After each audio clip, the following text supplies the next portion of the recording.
Saudações aí, amigos da matemática, saudações aos interessados da matemática, né? Esse é um trabalho que eu estou fazendo com o meu grupo sobre funções, né, para a minha faculdade Univesp, e a minha intenção hoje aqui é te ajudar a entender para que serve função, né? Qual a utilidade da função, como funciona uma função, né? Então vamos para o próximo slide. Temos aqui os integrantes do grupo, né? E agora aqui a pergunta que não quer calar, né? Mas o que é a função? A função é uma regra que relaciona cada elemento de um conjunto, representado pela variável x, a um único elemento de outro conjunto, representado pela variável y. Para cada valor de x, podemos determinar um valor de y. Dizemos então que y está em função de x. Temos um exemplo aqui embaixo, né? Dizendo que f de x é igual a x mais 1. Próximo slide. Né? Diferenças entre equação e função. A equação trabalha com um sistema de igualdade, né? Usa somente uma incógnita e trabalha com uma grandeza, né? Somente com uma grandeza. Temos um exemplinho aqui, né? Um exemplo simples, né? Que x mais 10 é igual a 22. Trabalhando fazendo essa operação, né? Descobrimos que x é igual a 12, né? Temos aí agora a função, né? A função não é igual à equação, né? Ela trabalha com relação de dependência entre duas grandezas, né? E ela usa mais uma incógnita, né? Nós temos aí a equação da velocidade, né? De espaço e tempo, né? Onde S é igual a 10 mais 5t, onde S é espaço e t é tempo, né? Quais são os tipos de função? Bom, podemos ver que são muitos tipos, né? A função constante, a função par, a função ímpar, a função afim ou polinomial do primeiro grau, a função linear, a função crescente, a função decrescente, a função quadrática ou polinomial do segundo grau, a função modular, a função exponencial, a função logarítmica, as funções trigonométricas e a função raiz. Né? Vamos agora falar sobre as mais conhecidas, né? Que no caso é a função afim, né? Que ela é representada, conhecida como função polinomial do primeiro grau, né? Definida pela expressão f de x é igual a x mais b, sendo que a e b são números reais com a diferente de zero. Ela apresenta gráficos em forma de retas não paralelas ao eixo y, sendo que esta reta corta o eixo y no ponto B e no eixo x aparece a raiz dessa função, né? Nós temos a função aqui, né? Uma reta crescente, né? Uma função crescente, e a reta, quando o a é maior que zero, a reta é crescente, e quando o a é menor que zero, a função é decrescente, né? Iremos para a próxima, a função quadrática, que é muito parecida com a função afim, né? Ela é conhecida por função polinomial do segundo grau. Ela é definida pela expressão f de x é igual a x ao quadrado mais bx mais c, sendo que a e b são números reais com a diferente de zero, né? São regras parecidas com a função afim, né? E ela apresenta gráficos em forma de parábolas, curvas, né? Crescentes ou decrescentes. Aqui eu tenho uma curva crescente, né? Positiva, quando a é maior que zero. E eu tenho uma curva decrescente, né? Voltada para baixo, quando a é menor que zero. Próxima, nós temos a função exponencial, que é definida por f de x é igual a elevado a x, né? Onde a função, no caso, seria decrescente quando a está entre 0 e 1, e a função crescente quando a é maior que 1, né? Ela é conhecida por função exponencial, tendo a sua variável no expoente. Definida pela expressão f de x igual a elevado a x, sendo que a é um número real e positivo, tendo a diferente de 1, né? No caso, a maior que 1. Apresenta gráficos em forma de parábolas também, curvas crescentes e decrescentes. Próxima, função logarítmica. No caso, é uma função que usa logaritmos, né? E ela é conhecida por ser inversa da função exponencial.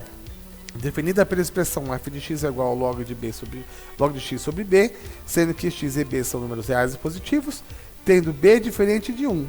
Apresenta gráficos em forma de parábolas também, curvas crescentes e decrescentes. Essas parábolas nunca tocam o eixo y e nem cortam e sempre corta um eixo x no número 1. No caso aqui, né, ela não encosta na reta x, na reta y, e sempre corta 1. No caso, se b for maior que 1, ela é crescente. E decrescente quando b está entre 0 e 1. Nesse caso também não toca o eixo y e encosta e corta o número 1, né, na reta x. A última função, né, é a trigonométrica. Né? Nesse caso aqui, ela é conhecida como funções circulares por estarem relacionadas ao círculo trigonométrico, definida pela expressão f de x igual ao seno de x, sendo periódica e tendo período igual a 2π. E também pela expressão f de x cosseno de x, tendo período igual também a 2π. Apresenta gráfico em forma de senoides e cossenoides, né? No caso aqui eu tenho uma senoide, parece uma mola, e a cossenoide, que se parece muito com uma mola também, né? Agora nós vamos analogia sobre função e o mundo concreto, o nosso mundo real, né? Eu tenho aqui um macarrão, ele passou por um processo de cozimento e se transformou num macarrão cozido. Macarrão cru se transformou em cozido, né? Próxima etapa, que nós temos aqui um arame, ele entra na máquina que faz mola e se transforma em mola. Né? Passou também por um processo de transformação. Será que isso pode acontecer com os números? Sim, pode. Né? E quem faz essa função, né? Quem tem esse papel, no caso, são as funções. Né? As funções conseguem transformar os números. Né? No caso, eu tenho o número 2 aqui. Ele entrou na função e se transformou em 4. O mesmo número 2 entrou na função B e se transformou no número 20. Eu tenho o número 2 novamente, que ele entrou na função C e se transformou no número 15. Mas, poxa, mas como isso aconteceu? Né? Como é que isso funciona? Agora vem a explicação. Né? A função A, ela é tida como f de x vezes 2x.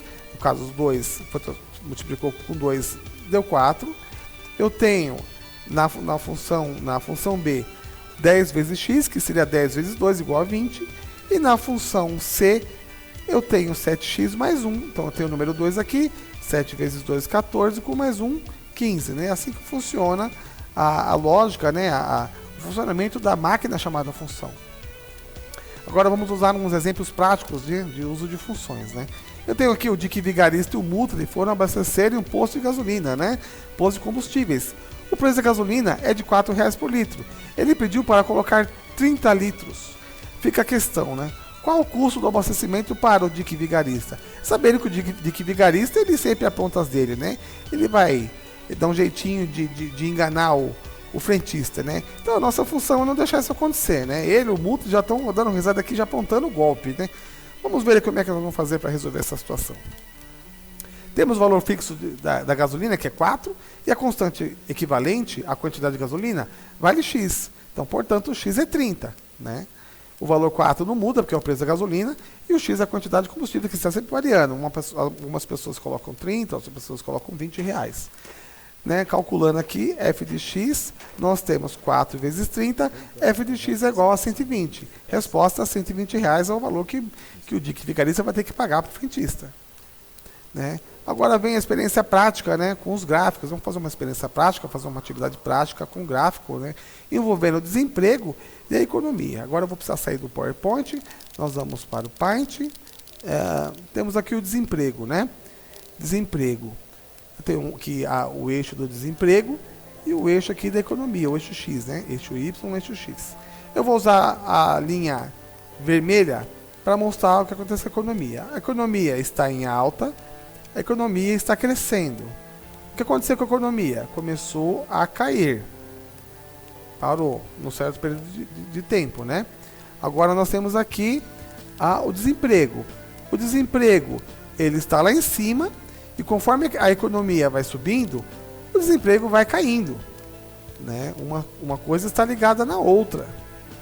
Né? Aí terminou aqui. Né? Enquanto o desemprego cai, a economia cresce. Né? Conforme a economia cresce, novos empregos são gerados, novas oportunidades. Né? O que acontece agora? Vamos supor que a economia cai mais ainda. A economia está caindo e o desemprego